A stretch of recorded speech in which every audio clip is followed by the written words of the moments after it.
Good morning guys, welcome back to my new video. তো দেখো সকাল সকাল আজকে বসে পড়েছি চা আর সঙ্গে রয়েছে দুধ, কারণ হচ্ছে সোনু আজকে বাড়িতেই রয়েছে। আজকে সানডে, তো সোনুর ছুটির দিন। তো দেখো কতটা ঘেমে গেছে সকাল থেকে উঠে।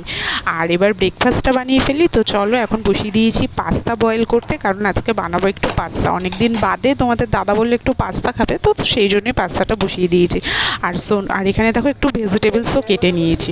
সোনুকে দুধ জাল দিয়ে দেওয়ার পর একটু দুধ রয়ে গেছে, সেটা দিয়েই বানাবো। আজকে একটু অন্যরকমভাবে বানাবো ঠিক করেছি, বানাবো হোয়াইট সস পাস্তা।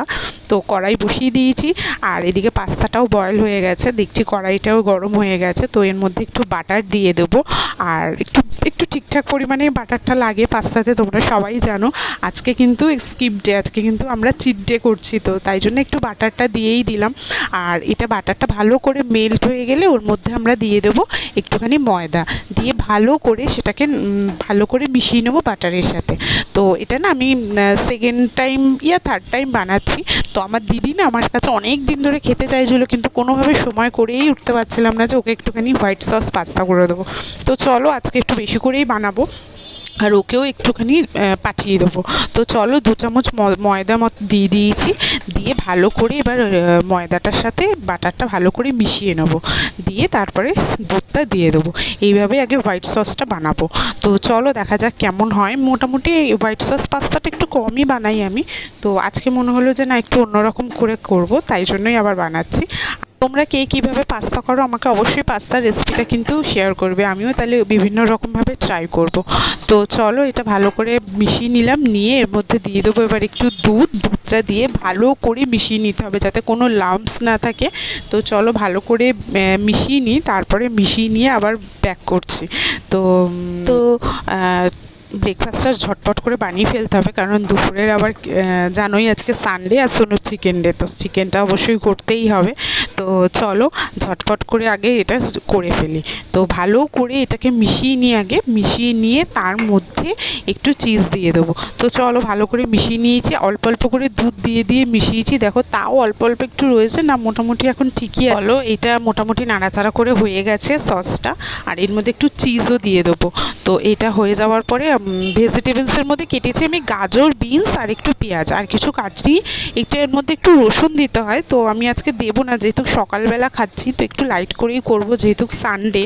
দুপুরে আবার তো অন্যরকম মেনু আছে। দেখো চিজগুলো না আমি বড় বড় কিউব করে কেটেই দিয়েছি, কারণ এটার মধ্যে মেল্ট হয়ে যাবে, তাই জন্য গ্রেট করে দিইনি, পরে গ্রেট করে পাস্তাটার মধ্যে দেব। তো চলো এটা আস্তে আস্তে মেল্ট হতে থাক সাইডে, আর সঙ্গে একটা নতুন কড়াই বসিয়ে দিই, তার মধ্যে ভেজিটেবলসগুলো একটু ফ্রাই করে নেবো, তারপরে ফ্রাই করে এর মধ্যে মিশিয়ে দেবো। তারপরেই হয়ে যাবে আমার হোয়াইট সস পাস্তা। তোমরা কি এইভাবে কোনোদিনও ট্রাই করেছো? অবশ্যই কমেন্ট। সোনুকে ঘরে একটু লিখতে দিয়ে এসেছি, বললাম তুই একটু পড়াশোনাটা কর, আমি ততক্ষণে এটা ব্রেকফাস্টটা রেডি করে ফেলি। তো চলো এটা আস্তে আস্তে মেল্ট হোক। আর এই দেখো ফ্রাই প্যানটা বসিয়ে দিয়েছি, প্যানটা একটু গরম হলেই ওর মধ্যে একটু সাদা তেল দেবো, দিয়ে আর বাটার দেবো না, বাটারটা ওইটাতে একটু দিয়েছি। তোমরা সানডেতে আজকে কে কী ব্রেকফাস্ট করলে অবশ্যই কিন্তু আমাকে জানাবে, আমিও কমেন্ট সেকশানে কিন্তু চেক করব, ঠিক আছে? তো চলো কড়াই দিয়ে দিয়েছি অল্প একটু সাদা তেল, এর মধ্যে সব ভেজিটেবলস দিয়ে একটু ফ্রাই করে নিই, দিয়ে তারপরে নেক্সট সসটার মধ্যে সমস্ত কিছু মিশিয়ে দেবো, পাস্তা, ভেজিটেবলস, দেন কমপ্লিট হয়ে যাবে আমার হোয়াইট সস পাস্তা। তো চলো ঝটপট করে শুরু করে ফেলি।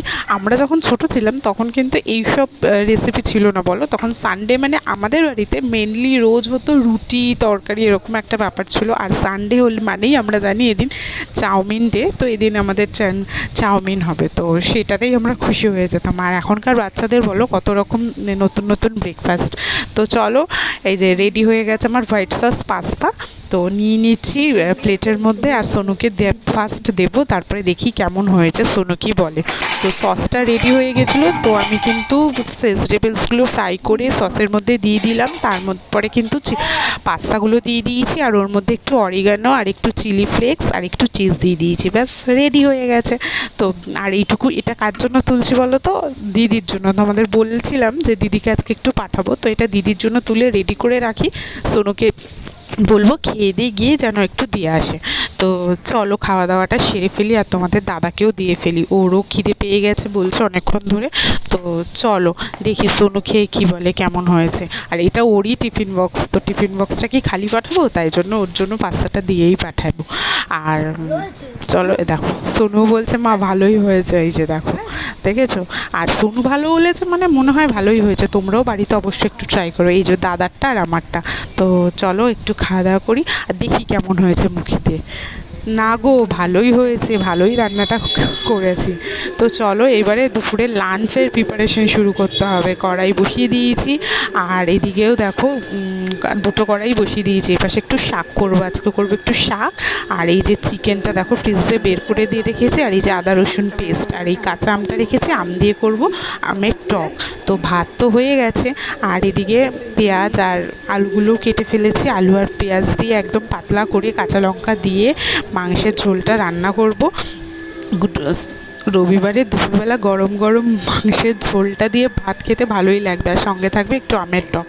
আর শাকটা রান্না করছি দেখো একটুখানি শুকনো লঙ্কা, কালো জিরে আর একটু রসুন থেতো করে দিয়েছি।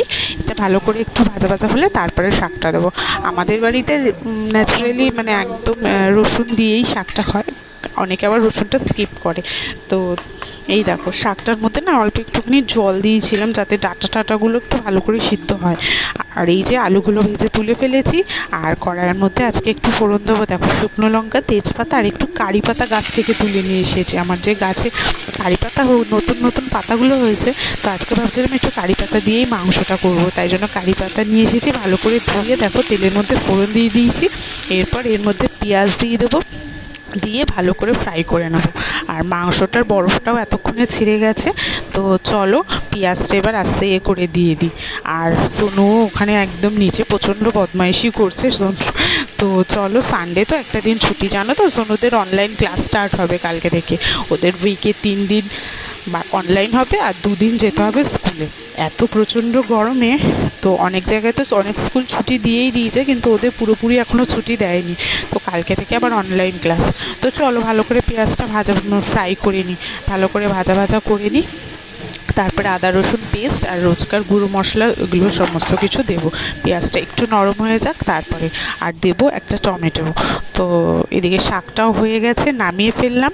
আর এখন করব হচ্ছে আমের টক, ওই জন্য কড়াইটা ধুয়ে বসিয়ে দিয়েছি। আর এদিকে দেখো পেঁয়াজটাও ভাজা হয়ে গেছে, ওর মধ্যে দিয়ে দিয়েছি টমেটোটা ভালো করে একটু নরম হতে থাক। আর ততক্ষণে এইখানে দেখো কড়াইতে দিয়ে দিলাম অল্প একটু সামান্য তেল, তার মধ্যে শুকনো লঙ্কা আর সর্ষেটা ফোড়ন দেবো, দিয়ে ওর মধ্যে আমগুলো দিয়ে দেবো। আমের টকটা আমরা ছোটোবেলা থেকেই খাই, কারণ মা প্রচণ্ড করতো গরমকালে, এটা আমাদের একটা মেনু মানে মাস্ট হতোই আর কি। তো এইটা তাই গরমে আমিও করার চেষ্টা করি আর সোনুকেও দিই, সোনুকেও এক বাটি করে দিই, ও খেয়ে নেয় আমের টকটা গরমকালে, ওর কোনো অসুবিধা করে না। তো চলো ভালো করে সর্ষেটা ফোড়নটা হয়ে গেলে আমি একটু ভালো করে ঢলে দিই। এটা আমার শাশুড়ি মা শিখিয়েছে যে ভালো করে ঢলে দিলে মানে একটুখানি গন্ধটা ভালো আসে আর কি, তাই জন্য। তো চলো আমগুলো দিয়ে দিই আর মধ্যে একটু নুন হলুদ দিয়ে জল দিয়ে দেবো, ভালো করে ফুটে গেলে অল্প একটু মিষ্টি দিয়ে তারপরে নামিয়ে দেবো।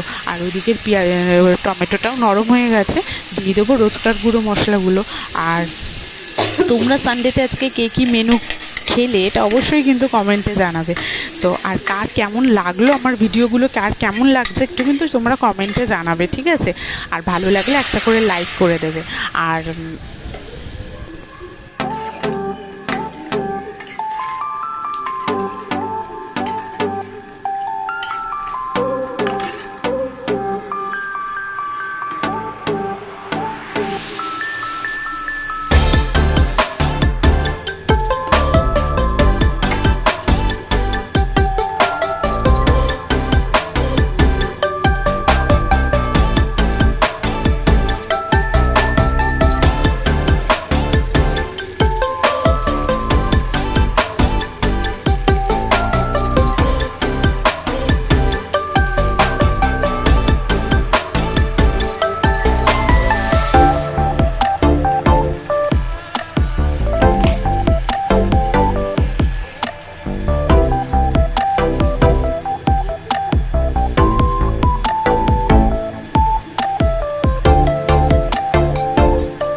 তো চলো এখন হচ্ছে সন্ধ্যেবেলা রেডি হয়ে গেছি। দেখো গরমের মধ্যে আর ভালো লাগছিলো না, কোনো রকমের চুলটা বেঁধে আর ড্রেসটা একটু চেঞ্জ করে নিয়েছি, দিয়ে একটু বেরোবো, বিরাটিতে যাব, কারণ সোনুর ব্যাটের গ্রিপ চেঞ্জ করতে হবে। আর আমাদের এখানে একজনের বাবা মারা গেছে, তো তার জন্য একটু হবিষ্য দেবে দাদা, তো সেই জন্য একটু ফল টলগুলো কিনতে যাব। তো এই যে দেখো তরমুজের দোকানেও দাঁড়িয়ে পড়েছি, আমাদের বাড়ির জন্য একটা তরমুজ নিয়েছি আর ওই তাল ছেলেটার জন্য একটা তরমুজ নেওয়া হয়েছে। দাদা এখনই যাবে। তো চলো কেনাকাটা হয়ে গেছে। আর এই যে দেখো সোনুর ব্যাটের গ্রিপ লাগাতে এই তো খেলাঘরে এসেছি। বিরাটের এই খেলাঘর কিন্তু খুব নাম করা। আর এই যে রাতের ডিনারের প্রিপারেশন হচ্ছে, তো চিকেনটা ভালো করে গরম করে নিয়েছি, এইভাবে পাতলা হয়েছে ঝোলটা, জানো কি সুন্দর হয়েছে, একটু অন্যরকম ফ্লেভার এসছে কারি পাতার জন্য। তোমরা একদিন ট্রাই করে দেখো, অবশ্যই ভালো লাগবে। আর এই যে দেখো সঙ্গে হয়ে গেছে রুটি আমার আর সোনুর জন্য, আর দাদার জন্য রয়েছে কিন্তু ভাত, কারণ দাদা এই গরমে একদমই রুটি খেতে পারছে না, তাই ও কিন্তু দুবেলাই ভাত খাচ্ছে।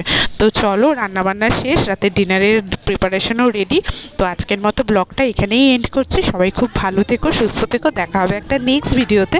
আর যদি আমার ভিডিওটা ভালো লেগে থাকে অবশ্যই আমার চ্যানেলটাকে লাইক করে দিও আর সাবস্ক্রাইব করে দিও, ঠিক আছে?